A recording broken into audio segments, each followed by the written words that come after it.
All right, guys, this is it. It is over after this. Browns owner Jimmy Haslam lets Kevin Stefanski know this is his last game as the Cleveland Browns head coach. And you could already see the writing on the wall with some of Kevin Stefanski's quotes and responses during the week in the press conferences leading up to this game. We're going to take a look at 92.3 and see about some of the things they said. But Kevin Stefanski is gone. We got to break this down. Welcome to Keep the Vision. Make sure you like, comment, subscribe, share the channel, hit that bell notification, and hype the video.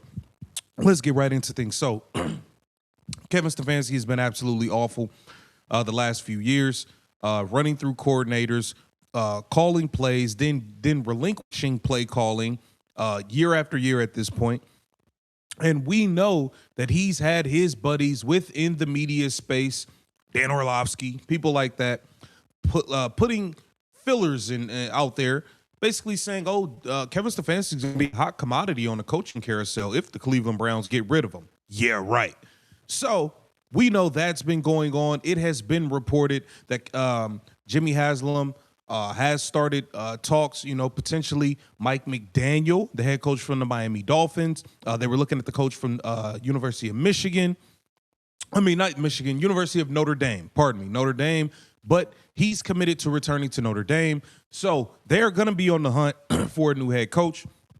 And Kevin Stefanski sees the writing on the wall as Jimmy Haslam has made it clear, this is your last week, buddy. Let's get into this right here.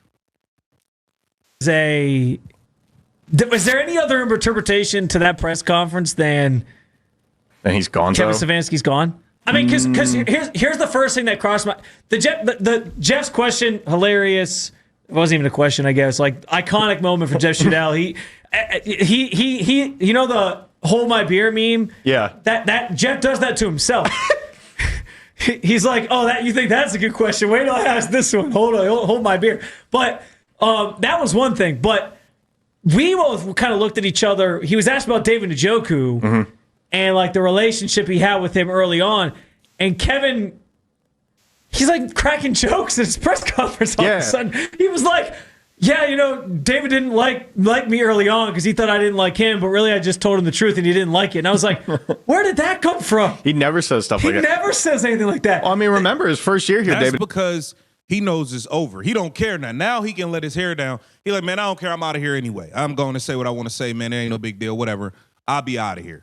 Njoku asked for a trade. Yeah. Well, yeah, we know. David has been more candid about their relationship than Kevin has. David has been very much like, yeah, we didn't get along early on. Then we kind of had this, we had this meeting where we got together and like talked through things and like worked through our differences and had couples counseling or whatever you want to call it. And now we're all good. But like,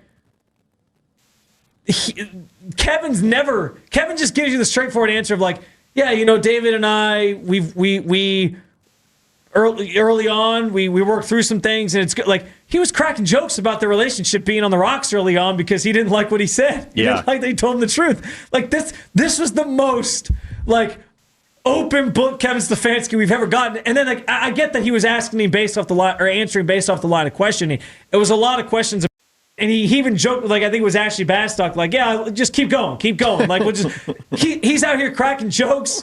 All of a sudden, he's going to do stand-up at Hilarities down in Hartville or whatever. Maybe Kevin Stefanski is going to do a stand-up routine at Hilarities as his sign-off before he leaves Cleveland next Saturday. So see you there, Kevin. If he does, let me know, because I did get a gift card for Christmas to Hilarities. There you go. That'd be the show to go to. What jokes does Kevin Stefanski have at Andrew Berry's expense on the way out the door?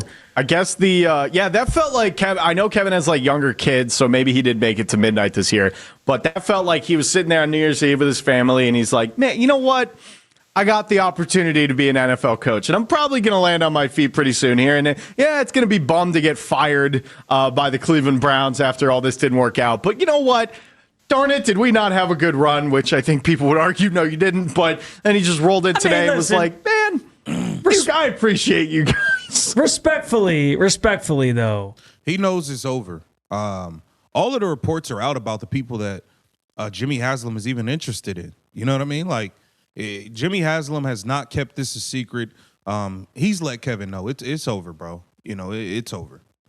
like it has been a pretty good run for Kevin in terms of like the success that he had here. I mean, he gave the franchise its first taste of success, which is part of the reason why he's even in the conversation for being fired now, because it's ever since those moments it's gotten worse. He's kind of like a girlfriend, like after your crazy girlfriend that stabilizes you, gets you back on track a little bit, but really isn't the long-term answer for you, and you just hang on a little bit too long to where you start to really see the warts pop up on her.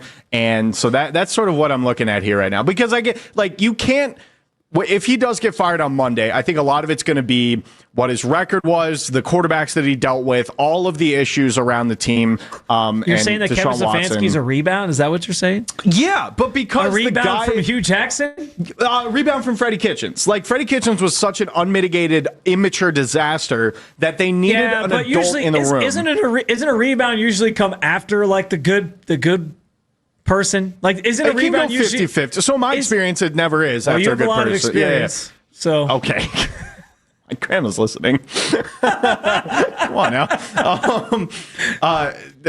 For crazy. Usually, that'll come from like a Miles press conference, maybe Jim Schwartz or. And I know y'all heard what Myles Garrett had to say. Myles Garrett is like, bro, I'm not trying to keep doing this. Like, when they ask about Kevin Stefanski, he said, man, it's been more losses than wins. It's been like Myles is done with him. So when you got somebody as great of a player as Myles Garrett, basically letting it be known he's out on this situation with the coach, I mean, if you don't get rid of Kevin Stefanski, he's gonna be probably demanding another trade. So you don't want to deal with that. Jimmy Haslam had no choice really but to make this decision to move on from Kevin Stefanski. I guess Bubba earlier this year when he was like, yeah, I just don't have the guys. It's not that I'm a bad coach, it's that I don't have the guys for me. The counterpoint, devil's advocate thing would be they probably are going to move on from David Njoku, but I think we're all kind of comfortable with that to begin with. Join Kevin Stefanski New York, where you think he's going to go? I mean, I don't think that... It'll be Kevin Stefanski, David Njoku, and Jackson Dart. Wow. And Cam Scatterbo. And Malik Neighbors. Damn, that's kind of a good offense.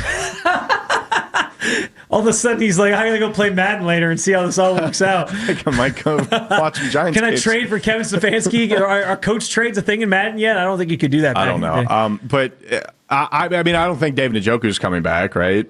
So you think there's still a world that this thing isn't signed to deliver? I think if you, like the obvious... I think it seems pretty obvious that it's happening. The obvious takeaway from that... Especially because we now know Taylor Fenton Jr. is not playing on Sunday. Mm-hmm. Carson Spencer's not playing on Sunday. Like, this is the classic...